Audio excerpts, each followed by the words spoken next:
अस्सलाम वालेकुम स्टूडेंट्स, हम कर रहे थे चैप्टर नंबर 1 फर्स्ट ईयर का। हमने शुरू किया हुआ था चैप्टर नंबर 1 और इस चैप्टर नंबर 1 में ये फर्स्ट ईयर का था। अब इस चैप्टर नंबर 1 में हमने अपना जो प्रीवियस लेक्चर किया था वहाँ पे हमने किया था आइसोटोप क्या होता है, ठीक है ना। हम आइसोटोप के बारे में बात कर रहे थे। तो आइसोटोप को एक दफा मैं दोबारा फिर यहाँ पे डिफाइन कर देता हूँ। आइसोटोप के बारे में आपने लास्ट टाइम शुरू किया हुआ था और यहाँ पे हमने ये कहा था कि ये होते हैं atoms of an element, atoms of an element. इनमें होता क्या है, having same atomic number, having same atomic number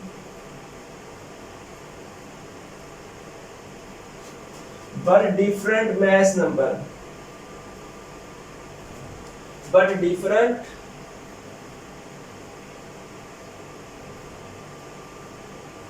mass number। सही होगी बात। हमने क्या कहा था कि atoms of element having same atomic number but different mass number. अब डिफरेंट मैस नंबर होना क्यों डिफरेंट मैस नंबर क्यों होता था, तो ये इस बेस पे होता था कि यहाँ पे क्या होते थे कि यहाँ न्यूक्लियस के अंदर जो होता था जी प्रोटॉन्स, ये क्या थे, किसी भी एटम्स के पास जो प्रोटॉन थे वो वाले सेम थे। और उसके बाद जो न्यूट्रॉन थे न्यूक्लियस के अंदर, ये थे जी डिफरेंट। न्यूट्रॉन कौन से थे, वो वाले डिफरेंट थे। से आप अगर ये बात कर लेते हैं कि x मेरे पास है, एक एटम है, तो इसका पास क्या होगा, इसका एटॉमिक नंबर क्या होगा, 1 होगा, इसका एटॉमिक नंबर भी 1 होगा, इसका एटॉमिक नंबर भी 1 होगा। बात क्या है कि इन सब के पास एटॉमिक नंबर किसके ऊपर डिपेंड करता है, प्रोटॉन्स के ऊपर। प्रोटॉन्स क्या होंगे, वो सेम होंगे, कितने होंगे, 1 1 और 1। और उसके बाद इसका मैस 2 है जी, इसका मैस 3 है, इसका मैस कितना है, 4 है। क्या होगा कि जो नीचे वाला है ये मैस है, मैस डिपेंड करता है प्रोटॉन प्लस न्यूट्रॉन। प्रोटॉन क्या वो वाले सेम है, हर एक के पास एक ही है। और डिफरेंट क्या होता जा रहा है, न्यूट्रॉन, इसके पास एक न्यूट्रॉन होगा तो इसका एक न्यूट्रॉन और एक प्रोटॉन, ये मैस 2 बन जाएगा। ये 2 न्यूट्रॉन और एक प्रोटॉन मैस 3 बन जाएगा। 3 न्यूट्रॉन और एक प्रोटॉन मैस कितना बन जाएगा, ये वाला 4 बन जाएगा। सही होगी बात। ये हमने अपने प्रीवियस काम शुरू किया था। आज हम जो करने जा रहे हैं, आज का हमारा काम ये वाला है कि हमने करना है अबंडेंस ऑफ आइसोटोप्स।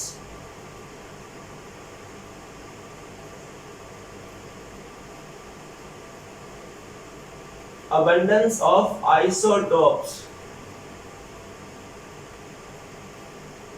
यहाँ पे इसके बारे में हम ये करेंगे कि एवरी एलिमेंट या every isotope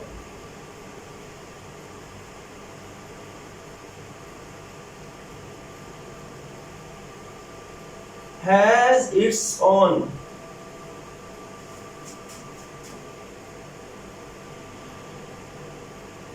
abundance, natural abundance, या आप इसको ये कर दोगे कि हर एलिमेंट की क्या होती है, हर एलिमेंट की अपनी, हर आइसोटोप की अपनी अपनी अलग अलग abundance होती है। मसलन कि मैं एग्जांपल देता हूँ कि जब हम बात करते हैं कार्बन की, तो कार्बन के बारे में हमने ये कहा था लास्ट लेक्चर में कि जब हम बात करते हैं कार्बन आइसोटोप, तो कार्बन के जो आइसोटोप्स हो सकते हैं, ये हो सकते हैं 3 आइसोटोप्स। कितने स्टेप हो सकते हैं इसके, 3 हो सकते हैं। तो वो कौन कौन से आ जाएंगे, एक का कार्बन 12 आ जाएगा, उसके बाद कार्बन 13 आ जाएगा, उसके बाद कार्बन 14 आ जाएगा।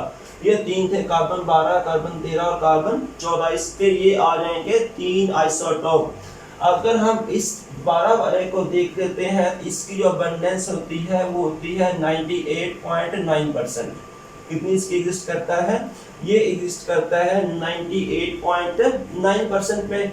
और इसके बाद ये जो दोनों है ये एग्जिस्ट करते हैं 1.1%। बात समझ आ गई ना। तो हर आइसोटोप की अपनी अपनी अगलाकर उसकी अबंडेंस होती है। अब आप क्या काम कर देते हो, फिर आप उसको स्टडी करते हो,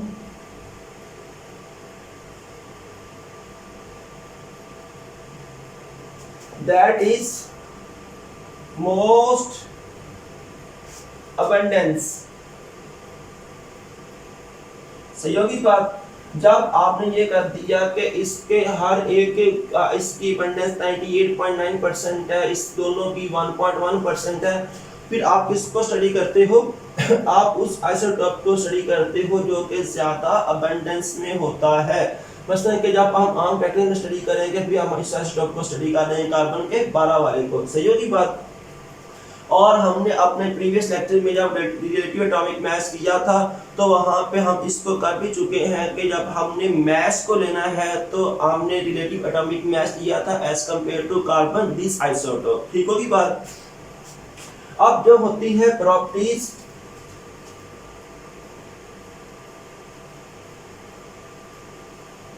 एवरी आइसोटोप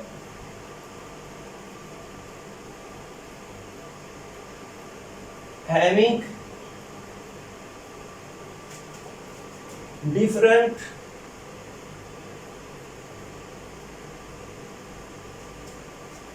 physical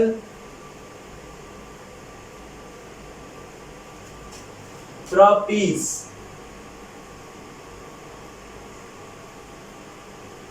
क्या होता है, every isotope have different physical properties। अब हर आइसोटोप की अगर फिजिकल प्रॉपर्टीज डिफरेंट है तो इससे क्या होगा कि we study या we discuss only most abundant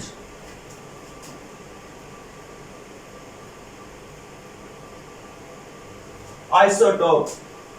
बात समझ आ गई ना कि हर आइसोटोप की फिजिकल प्रॉपर्टीज तो डिफरेंट है, तो उनका मास डिफरेंट आ रहा है। लेकिन आप क्या करते हो, आप ये कर दोगे कि जो ज्यादा कसरत के साथ पाया जाएगा आप उसकी फिजिकल प्रॉपर्टीज को स्टडी करोगे और लिटरेचर के अंदर भी आपको ज्यादा तौर पे उसी की मिलेंगी।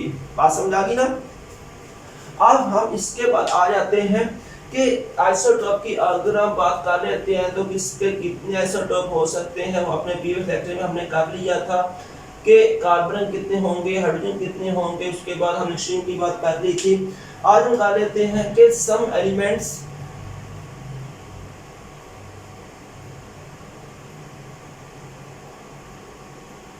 having only one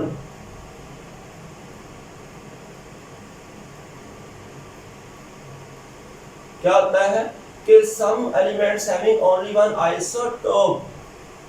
समझा गई ना कि यानी कि अगर आप बात करो कि कार्बन 12 तो फिर ये कार्बन 14 तो ये एक ही होगा, बाकी इसके नहीं होंगे। जो वही इसका एलिमेंट होगा वही उसका क्या होगा, आइसोटोप होगा। बात समझा गई ना।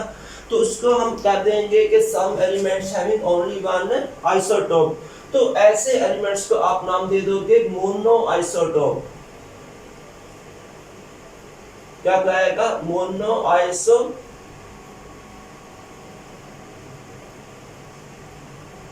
आइसोटोपी ये वाला कराएगा। समझा गया कि कुछ एलिमेंट ऐसे होते हैं जिसका सिर्फ एक आइसोटोप होगा और वही उसका एक्चुअल एलिमेंट भी होगा, उसके अलावा कोई और उसका एटॉमिक मास वाला एग्जिस्ट कर ही नहीं सकता। इस तरह के आप गोल्ड की बात करोगे तो गोल्ड का होता है जस्ट वन आइसोटोप, गोल्ड का एक ही आइसोटोप होता है। समझा गई ना। इसको आप नाम दे दोगे मोनो आइसोटोपी का। ये क्या कहलाएगा, मोनो आइसोटोपी कहलाएगा। अगर हम इसके बाद एग्जिस्टेंस की बात करते हैं आइसोटोप के, एग्जिस्टेंस ऑफ आइसोटोप्स,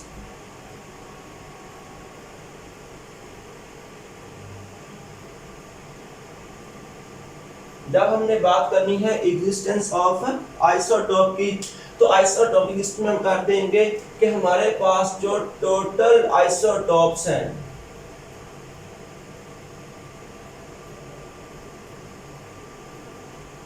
वो है 280। टोटल आइसोटोप कितने हैं? जो टोटल आइसोटोप आ जाएंगे वो कितने आइसोटोप आ जाएंगे? वो आ जाएंगे 280 टोटल आइसोटोप्स जो एग्जिस्ट कर रहे हैं। अगर हम इन 280 में देख लेते हैं तो यहाँ पे आ जाएंगे 40 रेडियो एक्टिव।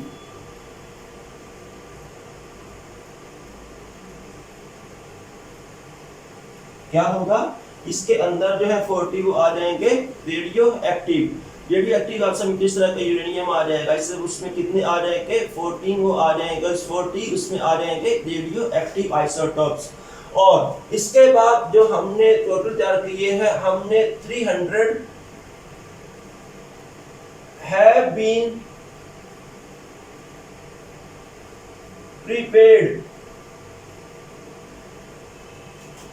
through आर्टिफिशियल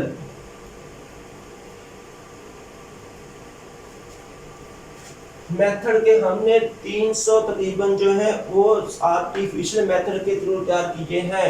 लेकिन ये जो 300 है ये सारे के सारे क्या हैं? ये सारे के सारे जो हैं जी ये वाले हैं अनस्टेबल। ये 40 के 40 क्या है? अनस्टेबल है। बात समझ आ गई ना कि जो ये इसमें जो नतीजा मैं आप टोटल बता रहा हूँ यहाँ पे ये कैसे है उसकी तरफ नहीं जा रहा है, क्योंकि कुदरती तौर पे पाए ही इतने जाते हैं कि जब टोटल आइसोटोप आज तक डिस्कवर किए जा चुके हैं उसमें 280 हैं और 280 के अंदर 40 क्या है वो वाले रेडियो एक्टिव हैं। और इसके बाद अगर हम आगे आ जाते हैं तो 300 हमने खुद तैयार किए हैं आर्टिफिशियल मेथड के थ्रू, और ये सारे के सारे क्या है? अनस्टेबल है। बात समझ आ गई ना? ये सारे के सारे क्या है? ये वाले अनस्टेबल है। अब इसके बाद हम नेक्स्ट आ जाते हैं जी, तो जो नेक्स्ट हमारा लेक्चर आ जाएगा वो आ जाएगा कि सॉरी इसका एक और आगे पोर्शन रह गया है, वो ये वाला आ जाएगा कि आइसोटोप्स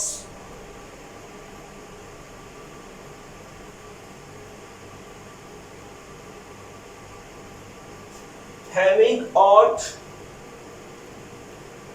mass, वो तमाम के तमाम आइसोटोप जिसका मैस होता है वो ऑड में आता है, जैसे कि वो आ जाएगा 1 आ जाएगा, 3 आ जाएगा या वो 5 आ जाएगा। अब इनमें क्या होता है? इसमें ये स्टडी किया गया है कि having no more than 2 stable isotope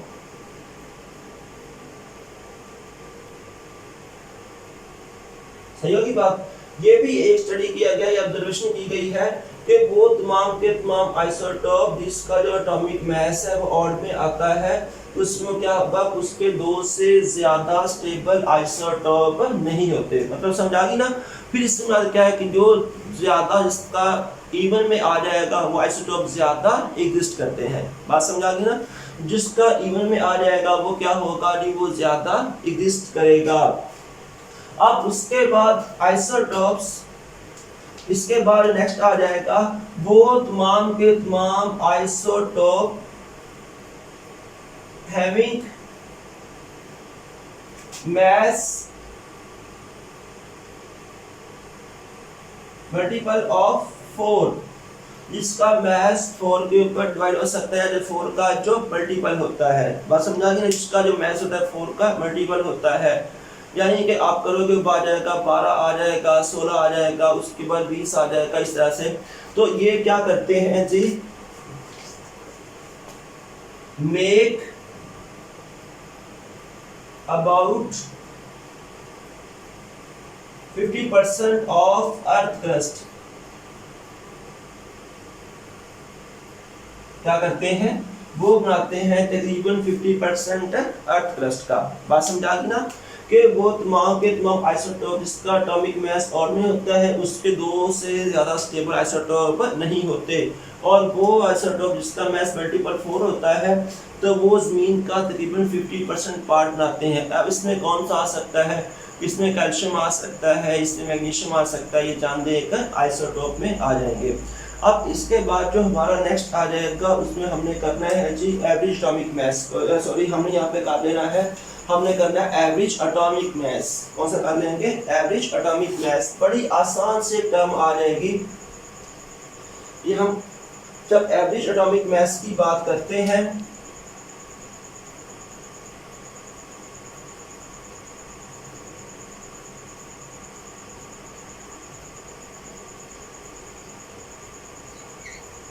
जब हमने बात करनी है एवरेज एटॉमिक मास की, तो एवरेज एटॉमिक मास के लिए हमने करना क्या होता है, हमने यहाँ पे ये करना है कि एक एलिमेंट के जितने भी आइसोटोप होते हैं उन सब के मास का आपने एवरेज लेना होता है। बात समझ आ गई ना? वो कराता है एवरेज एटॉमिक मास।